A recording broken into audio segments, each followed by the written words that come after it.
Assalamu alaikum wa rahmatullahi wa barakatuh. Assalatu wassalamu ala rasulillah. Amma ba'd.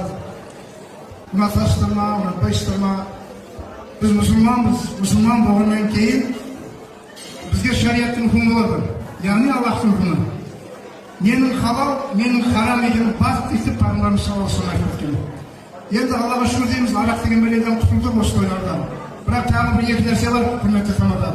Біреуі мына музыка деген бәледен құтылуымыз керек. Бұл шариатқа түкке сай келмейді. Екіншісі, ұрғашылар мен еркектер бүйтіп бірге отыруға болмайды шариатта.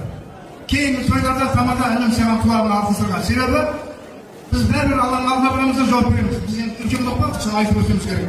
Мына әншілер қапа болмасын маған, жаңағы Роза деген ба қарындасымыз келіп жатыр ғой енді.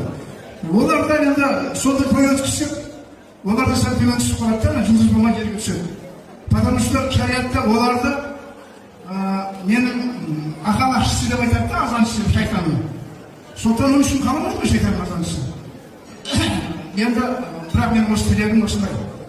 Жалпы бақытты болсын дейміз. Бақыт деген бірақ нәрсе. Мен көп сөйлеп қойсам, сенен кешірім сұраймын. Мен де емес, бүгін Алладан кешірім сұрады. Рахмет.